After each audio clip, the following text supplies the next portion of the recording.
One thing about being an antique nomad is you never know where you'll be, that antiques will just pop up that you've never seen before. I noticed driving into Albuquerque that I see a lot of thrift stores. There's a Salvation Army right behind this place, and lots of thrift stores means that there are things for people who deal in antiques and vintage to find, and that's a good sign. What will we find in here? Come on, let's go and find out. I have to say they were very nice right off the bat. They offered help. They said that they are happy to open cases and let us see where things are and what they are. So we're going to take a look around and see what we can find. Now, being in New Mexico, we're going to expect to see a lot of Mexican pottery as well as things that are made here in the Southwest. We see these jug and cups quite a bit. This is like a tumble up. This is a really neat piece. This is an old brush McCoy frog cigarette holder and ashtray. You put the cigars or the cigarettes in their mouths, and that was the ashtray. This is an unusual piece for that line. It's priced at $120. It's been years since I've seen one of those. Now that we're seeing the return of Art Deco, I'm looking for old Art Deco pieces, and this set, which is 20% off of the $179 price, has an interesting mark on it. The mark on it is GBN Bavaria, and this is something that would have been done in the 1930s, it appears. It's very lightweight, but it has a gold lining, so it was supposed to look like Vermeil. It was supposed to look like something a little finer than it was. I think it's a very attractive set, actually, and they are having a sale which would make it $70. Well, the prices seem pretty fair here. I'm only in the first booth. The samovar is priced at $117 with the discount, and that's not a bad price for a genuine samovar. These seem to be very collectible. A lot of people do like to drink Turkish coffee, but they're also just such an interesting thing to look at. We are very close to Acoma, Sky City, and a lot of the other pueblos where they still make pottery, so a lot of these pieces are most likely to be things that were made in the last, 30 to 40 years, but they're neat looking, and there are a lot of collectors. And I also see some beaded necklaces that are very nice. The multiple strand on sterling there. I like the bolo that you see right in front of that angel, and that one is going to be $60 with the discount, with the turquoise and the coral in it. A whole bunch of various silver necklaces, most of these with the abalone or vintage Toxco. They said that the second one there, the one with all the color and design, is $81, and they say that one is 1920s. Neat look. Toxco sterling can be very collectible now, particularly if you find Margot de Toxco. That's a very good name. Black ceramics, very popular. Santa Clara, the little double turtle here, is priced at $72. These all seem to be Santa Clara pieces. That's a good name to look for. E. Irving Coussay did this about 1904, and this is an original print from that time. This is certainly the right part of the country for this motif, but anywhere in the West or anywhere you see people collecting Native American items, you're going to see interest in pieces like this. This is priced at $295. I don't see a lot by this artist. Here's the signature. Very nice chromolithography, good colors. I like to show these pieces. This is missionware, and it does have a Southwest look, but this is actually from Arkansas. This is Niloic. And Niloic did the missionware with clays, where the clay has these colorations all the way through. This is not dyed or colored like Namaji pottery is, and that's why these pieces are more valuable. You see prices of $60 and $85 on those. Those are actually very reasonable for what they are. Next to it, we have an unusual name in pottery from Massachusetts. This is Marblehead Pottery, and Marblehead is quite collectible. The production was fairly limited. I believe it was only in the 19-teens and 20s. We don't see a lot of that, and I'm especially surprised to see a piece all the way out here in New Mexico. It's priced at $120. Next to it is a little rookwood pot at $75. We also have the rookwood owls. The bookends, those are from near the end of production. They're priced at $225. And then, of course, the Royal Bayreuth, the Devilware. This one on top is a reproduction of a 1905 piece. So it's good to know that they did reproductions of those. But this one down here, the little match or toothpick holder, is an original priced at $30. Albuquerque has grown a lot, like everywhere in the Southwest and the mountain states. And so we do see modernism. And this is a fun looking booth here. I'm going to show in here that looks like they're having a nice sale, 30% off if you pay with cash over a certain amount. This could get me into trouble. I don't really have very much room in the car. But of course, you're going to see lineups of Pyrex. And we see a lot of these larger mixing bowls, but these cute little miniatures are something worth seeking. And that lime color is a little harder to find. We have a California original, the tortoise and the hare cookie jar there. De Grazia is starting to be collectible. You see the art prints that date back as far as the 1950s and 60s, but now we have the Ted de Grazia pieces printed. He was very popular by the 1970s, and so his work was done in a lot of different ways. I did not know they ever did tumblers. This set is priced with the discount at $42. And look at the fun green napkin holder, the dog out of the 70s. I like these pebble lamps almost as much as I like the spun fiberglass. And with the discount, this one's actually a pretty decent buy at about $140. We see a ceramic swag lamp here. And then down here, I really like these. These are hanging ashtrays. This was a thing in the early 1970s. Lots of things, macrame with tables in it hanging, lamps that hung, and this ashtray that hung. This is a California Originals piece. They're not always marked, but when you see that gold painted bottom and these very bright swirls, that's who did them. And this one, it was $85, but with the discount, it's around $60. And, you know, they seem to be going for about that price these days. So I wouldn't say that there's bargains in this place so far, but I think the prices are very reasonable, and they've got some really interesting things. Look at this beautiful parrot. Speaking of hanging lighting, this is from, I believe the fixture is newer, but I believe the globe is 1920s or 30s. Very handsome counter here. It looks like they're saying that this started as in a trading post and was restored and can be had for, well, $12,000, but isn't it beautiful? If you had a very fancy jewelry store, that could be the center of everything. Some really nice jewelry in this case. A lot of Mexican jewelry when you see these carved faces in the various agates and stones, but I really like this big cuff here. A lot of sterling pieces. We're seeing prices on these with the discount anywhere from about $45 and up. Also, don't underestimate these silver-covered little perfume bottles, little shot glasses. I find those very cheaply sometimes out in the field, and they sell every time I get them. Boy, I could spend a lot of time in this place. Hopefully when I get through here again, I will have more time to spend because there is a lot of neat stuff here. Old advertising. Need cigarettes? Camel sold here. That one is priced at $125, and we've got the old Gilbert's RCA Victor. It's lost a little of its color, but that's a hard one to find. Lots of little door pushes as well. These are things that you screwed on near the doors or actually where people would put their hands to push a door open as well. You see prices on these in the $95 to $175 range, depending on what the brand is. A lot of old brands we don't see anymore. Golden Cola, KO was a very popular drink. It had, I think that's Boone Mullins who was on that. That one's dated 1942. True Aid. Prestone Antifreeze, the big thermometer. These big thermometers do very well, and boy, the prices have really gone up. These are at about $400 a piece, and it used to be that they sold for half that, but you know, so did all the advertising. This has just become such a popular collecting area.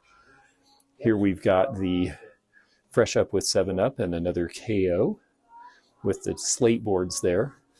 And then this is really cool. This is a Unita Baker's biscuit jar. This is from the old days back before stores had packaging, and so you would actually have this on a store counter, and then the person at the counter would give you a bag and some tongs, and you would take out the biscuits you needed and drop them in a bag.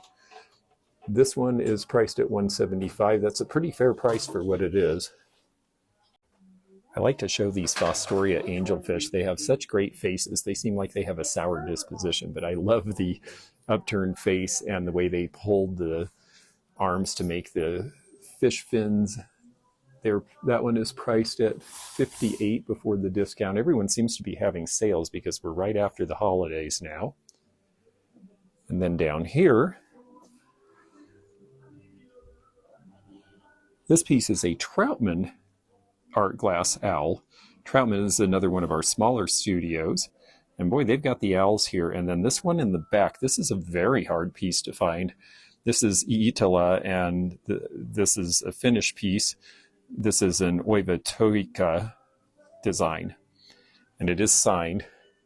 And this one is priced at about $295, but that's a hard piece to find. This is a piece of tonalá that's a little more unusual. We don't see the covered casseroles very often. And you see the big bird on the side here. I like the little pointy finial. Tonalá Mexico is the abbreviation there. And then next to it we have a Ken Edwards tray. It's got the KE signature. This is an older piece, and there is the bird. Now, last I knew, Ken Edwards was still alive. He's in his 90s now and still in Mexico. We've got some half-off stuff here, including this really immaculate, although very specifically styled 1960s couch. This is Ethan Allen. Looks like something you would have seen on the set of Bewitched. It is priced at $550 with the discount, which for old upholstered furniture in good shape is actually a pretty good deal. Again, you'd have to love this pattern and colors and work around it, but somebody did when it was new and somebody does now. Behind here is a company that I like to show. This is Cushman. This is another maple furniture company, but this one is a company that produced up in Vermont, as I understand. And this one has the set with the, it looks like 4 chairs plus an extra. This is $600 with the discount. And it is a pure solid maple that they make up in New England, or made at the time. Cushman had an interesting combination of sort of rustic and in a way almost Western looking design, matched with the old school pegging that you see in the construction, so you know you've got good quality. Seats are shaped so that they're actually comfortable, and here's the Cushman mark. I want to show you this because this is furniture worth looking for. As far as maple goes, this is always sold for a premium. There it is. Cushman Colonial Creation, Bennington, Vermont. It also has the embossed stamp. And this ready finish would have been absolutely appropriate for Southwest style back in the 1950s when this was made. So a good name to look for in furniture if you like maple. This actually does better in the marketplace than some of the Tell City Hard Rock maple, even though that's good quality, because the Cushman designs are just a little bit more to the modernist flavor. And then, of course, we're seeing lots of interest in these old console stereos, if they still work, and this one does. It's $200. This is a very, very popular design with Modernist. This is Broyhill Brasilia. When you see these big oval, sort of half oval shaped arches, that is your clue as to the line. And it was considered very good modernism when it was new. It's considered very good modernism now. This is priced at $1,400. This is actually a pretty reasonable price in this market right now for this sort of furniture. Brasilia, of course, was named because the capital of Brazil, the new capital, Brasilia, was established in the early 60s, and it was done as a place with a lot of skyscrapers that followed this modernist design. I had a bar last year that I bought and sold very quickly that was by Deerland. This is also Deerland, the teak dresser. With the discount, it is about $895. A very good name in Danish teak. Knowledge is the power to make antique and vintage collecting way more fun. And I love sharing the knowledge that I have and sharing new things and new places like this that I find. If you're enjoying sharing this with me, please do hit the like button. Please join as a subscriber. It doesn't cost anything, but then we can notify you of future videos. And if you are interested in supporting the channel beyond that, please check the membership options under the join button, or look for memberships down in the description. We do early access to some videos.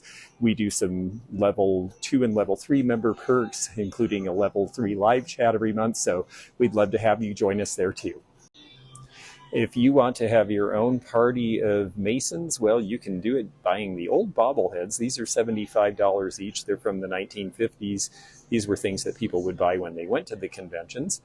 And some of those conventions, well, they were full of all sorts of things that stayed with those people, I'm sure. I hear they were quite ribald. I like seeing things that are unique to an area when I'm shopping someplace I haven't really shopped before. In the back here, you can't see all of it, but you see the Coronado Cuatro Centennial. This is a New Mexico license plate from 1940, celebrating the 400th anniversary of the arrival of Coronado in these parts. It's priced at $175. I have a feeling that they're very hard to find. New Mexico was a very small place then, and not a lot of these would have been made. Old things from various pharmaceutical lines and medicines and mustard plasters and all of this are collectible. And the one in the middle there I think is interesting because it's Rocky Mountain tea for the treatment of constipation. No narcotics or alcohol in this remedy. This would be about the time of the Pure Food and Drug Act, when suddenly people were being educated about everything having terrible narcotics and alcohol, and that those were not necessarily the remedy for your ailments. What I also find interesting is it's Rocky Mountain tea, and it was made in Madison, Wisconsin. And here, for those of you who are herbalists, you see all sorts of things from about the 19-teens. Black haw, life everlasting herb, mullein leaves. We think of everything as being, you know, modern medicine like we get over the counter, but people were still closer to the era of the pioneers. They knew what these various things would do to help you with various issues. And so a lot of people were more interested in herbalism in the early 1900s than they were in the modern medicines that were coming out. And one of them was pennyroyal. Pennyroyal was used to induce bleeding. It was something that was used for women who were having difficulties around that time of the month. It was also used to deter pregnancy back in the day.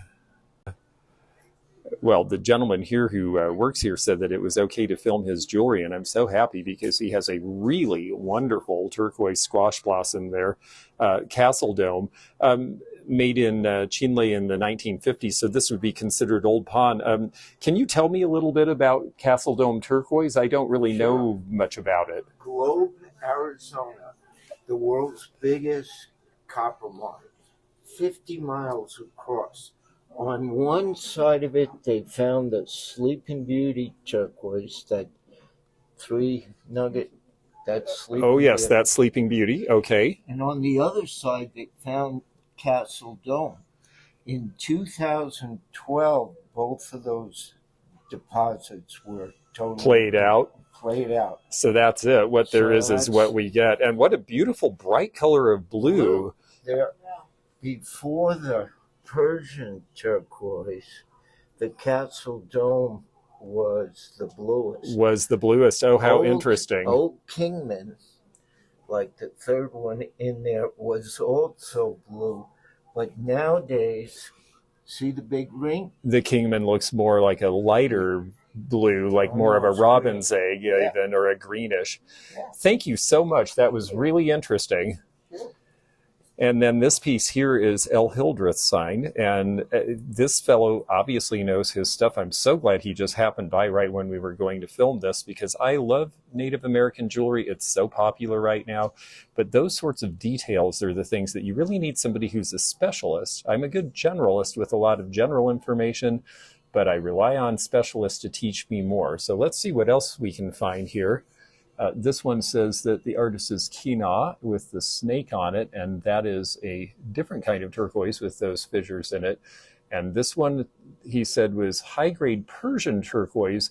This is made by a Navajo, but they're using Persian turquoise because this castle dome is played out. So what an interesting thing to learn. Now you know, if you're seeing these colors out there, a few things to look for. And boy, he has a whole lot of really nice pieces. I like the Modernist setting on the third to from the right on the cuffs here. Next to that, I think that's Bisbee, if I'm not mistaken, with the really dark inclusions there. But he just really has some great stuff, and so nice to have someone with that kind of knowledge. This is priced at $650. What a beautiful piece. The story on stamp beads is, in the old days, like probably this is from the 70s, the beads were so much thicker. So the key to stamp beads is not how they look, which is older. It's what they weigh. So heavier weights and thicker is older. Older. So both of these are over 100 grams. If you bought one made today and they paint the patina on them, I'm sure you've seen it. I have. They weigh like 35 grams. I was going to say about a third, yes. Yeah. I've held a few and I have noticed the difference. Very interesting. Thank you so much. The number 8 silver mine in Nevada, they found a small amount of this characteristic turquoise, and it's called number 8 turquoise. What is the brown inclusion? What mineral Matrix. Is that? That's matrix. I'm not sure, but it's some matrix of... It came out of the silver mine. I certainly approve of this. Things get better with age on this old marquee. And you know what? I agree. And I think all of us who are into antiques and vintage feel the same way.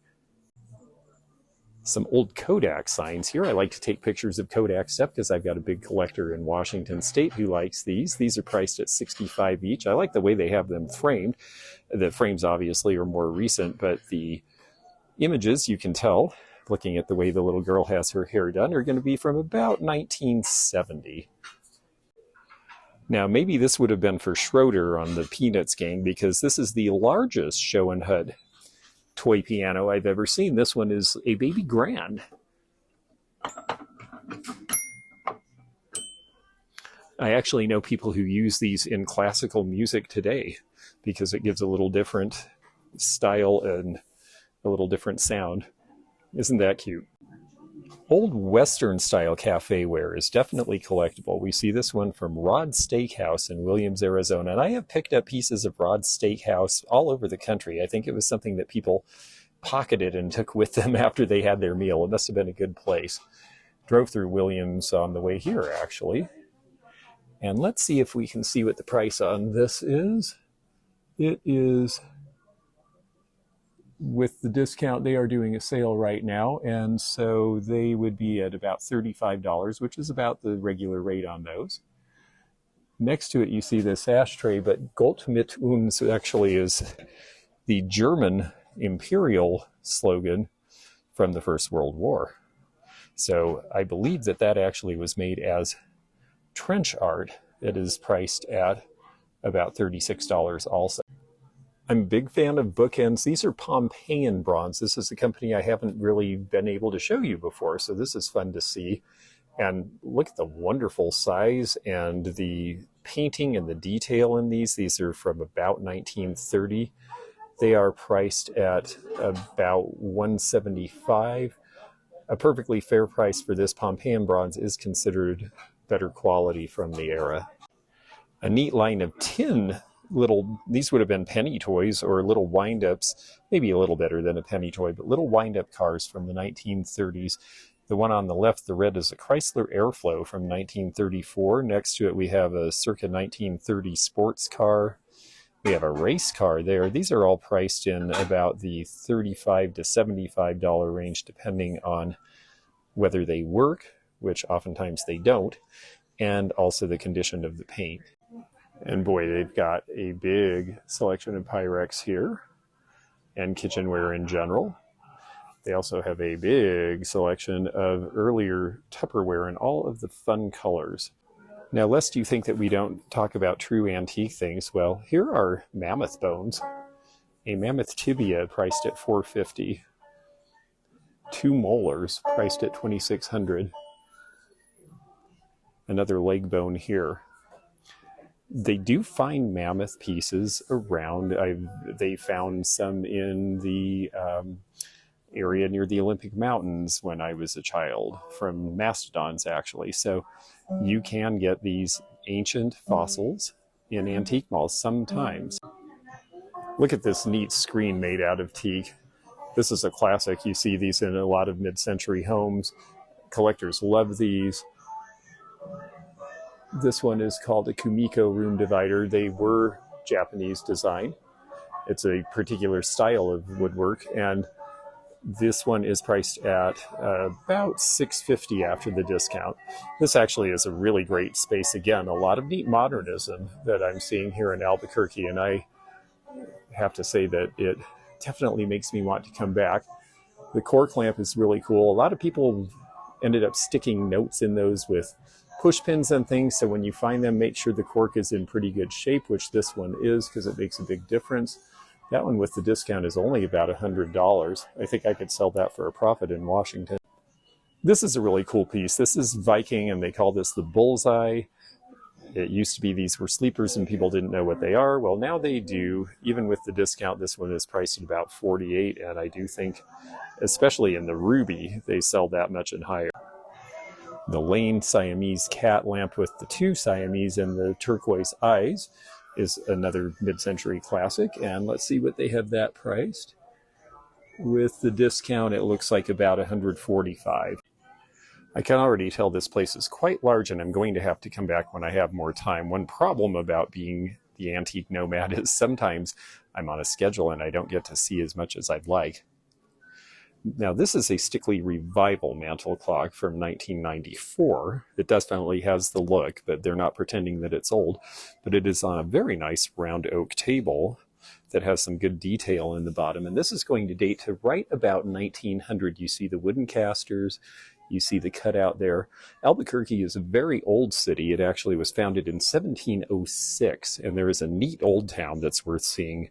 So I'll have to try to get back here and show you all that someday. This is a nice little arts and crafts smoking stand, and they refer to it as a turtleback top, which is an expression I had not heard used on these before. Barrister's bookcase is priced at $575, and that's about right for a 4-stacker. I usually figure that around $150 per stack for a normal one, if it's an old one like this. This one is 19 teens. It's full of a bunch of early scouting books as well. And if you had a scout in the family, don't just throw these things away if they're still laying around, because when you get back, especially the ones that are more specific, like for the Scout Master, that one's priced at $8. This one looks like it dates probably from the pictures to about this says 56. That's about what I expected. If you get the pieces that are pre-World War II, they're actually rather valuable. The Explorer Manual is $10. Not a lot of scouts go into Explorers, so that's also harder to find. Very pretty painting here. It's signed Davis. This is not a listed artist that we know. It's dated 1925, but it's a really pretty Venetian scene with the canals. A little bit of damage in that corner, but I do like the frame, and the overall effect I think is very good. We're seeing a lot of interest in landscapes coming into the market. And one last thing on our way up. Unfortunately, I'm running out of time. I'm going to have to come back here because they've got great stuff and a lot of it. But look at this really cool orange 1970s bar with the stools in amazing condition. They have $12.95 on this. And I have to say, based on my experience selling the Deerland bar in St. Pete, that's actually an expected price on these. There is so much neat stuff in this store, and I really wish I had more time to show you. So I'm just going to have to come back. They have a whole room of ephemera. They have cases full of old Civil War bullets and just a ton of good stuff here. This is a great mall, and I had so little time to shop. I'm glad I was able to give you a taste of it. Obviously, it's worth coming back. Albuquerque has other antique malls too, so next time I'm through traveling on Old Route 66, I will make a point to come back here. It was really fun bringing this to you, and we are on to other adventures in antiquing, and so we'll see what our next stop is. Stay tuned, subscribe if you haven't, and then you'll get to see where we go next. Bye for now. If you enjoyed this video, check out this one. Also, click thumbs up to like this video and check the description for information about our Patreon, our memberships. We've got a lot of different levels with different perks and bonus videos and early content. Also, please do check out our website, theantiquenomad.com, for appraisal help. And we'll see you again for more adventures in the antique and vintage community soon. Bye for now.